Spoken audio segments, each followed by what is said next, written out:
Trapping plays a very important role in modern-day wildlife management. Professional wildlife biologists monitor fur-bearer populations to maintain a healthy and sustainable harvest of this important, renewable natural resource. Trapping provides recreation and income for licensed trappers across this country.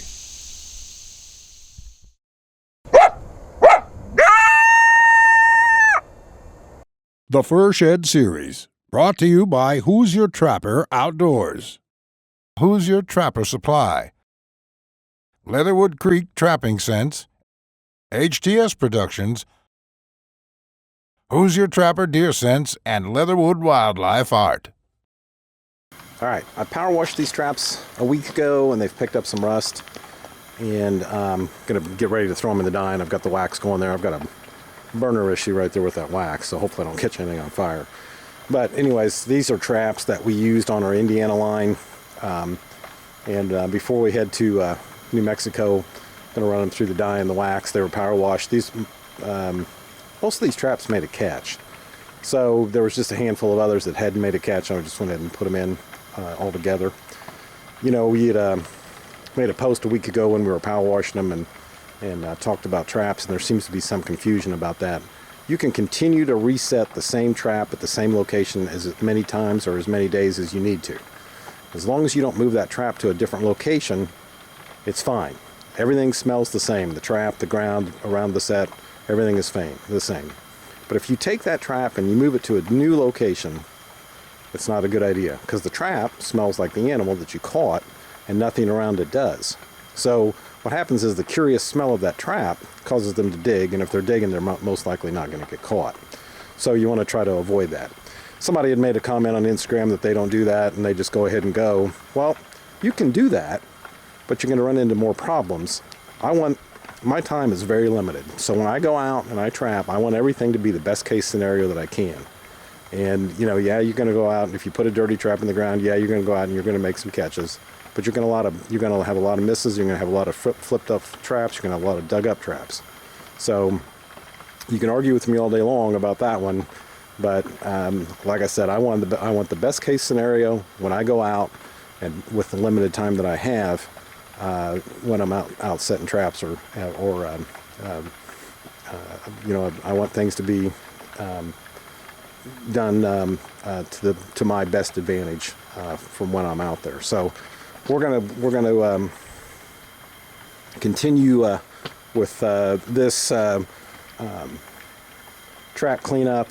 Like I said, we're gonna throw these in the dye. I'm gonna let the dye get a little bit warmer, and then we're gonna wax, and then continue to get ready to go to New Mexico.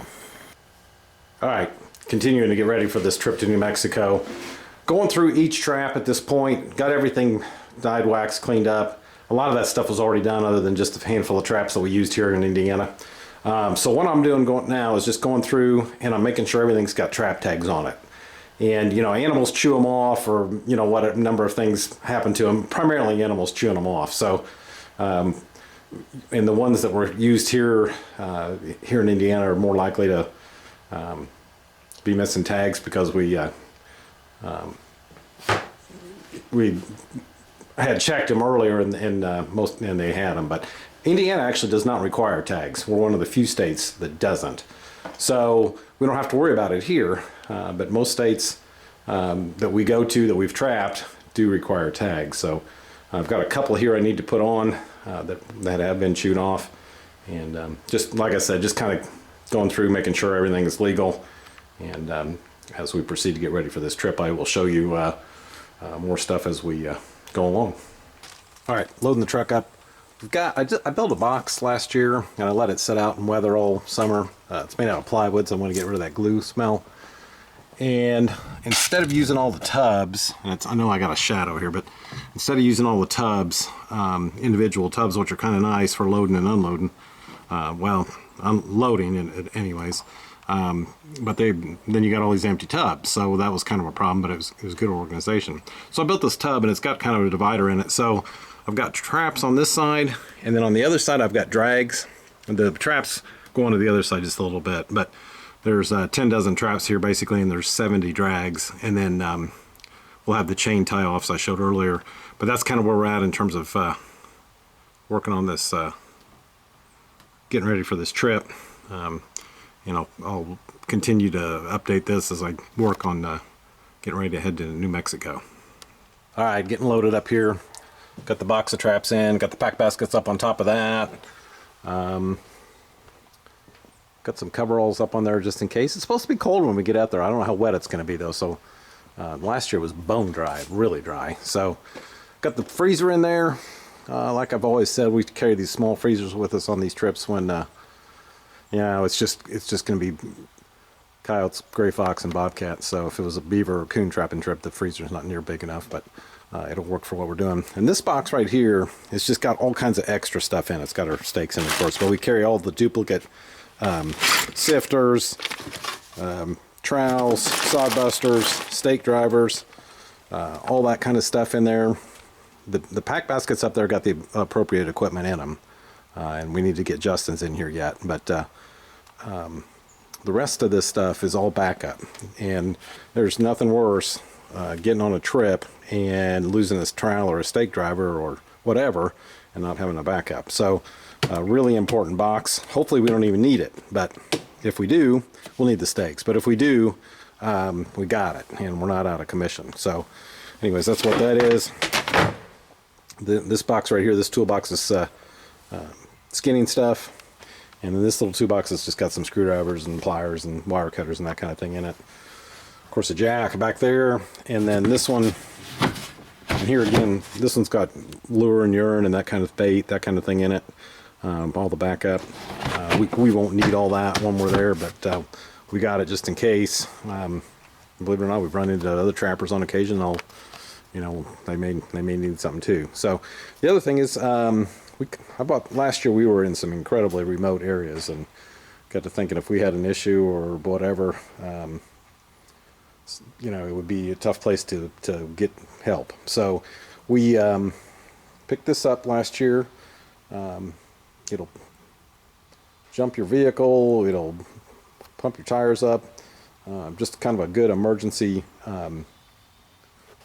thing to have with you. It's got USB on it, it's got, you know, plug-ins, the whole deal. So real handy. It was a little expensive. I think it was like 270 bucks, but something that is, you know, has an endless amount of worth if you really need it. So anyways, we got that for this year. Actually I had it for last year after the first trip. We had it for the second trip. So basically I pretty much got it. Like I said, we've eliminated a lot of space taken up with all these tubs and stuff with going to that wooden box back there. But as you can see, you know, we're going to be pretty full as it is. So the whole thing on this is, you know, these dysfunctional 6-foot 6-inch truck beds that, you know, just, you know, they don't haul that much compared to the old 8-footers that you could readily get. But anyways, that's kind of where we're at. And we'll leave. This is Christmas Day, late afternoon, and then we will be leaving not tomorrow, but the next day, first thing in the morning. So we'll be pretty much ready to go. So, anyways, that's kind of a recap of what we do to get ready for one of these trips, and kind of what we take with us. One thing we've got back there is we've got a shovel with us. Got catch poles. Catch poles are very important to have, no matter, you know, where you're going. Some states, New Mexico included, actually require you by law to have a catch pole with you. So, I mean, we're going to have one regardless, but that's one thing too. When you go to other states, you've got to try to keep up on all the laws that are different than what you're used to in your home state. So, anyways, just something else there that need to have and need to have with us. So. Anyways, that's kind of where we're at.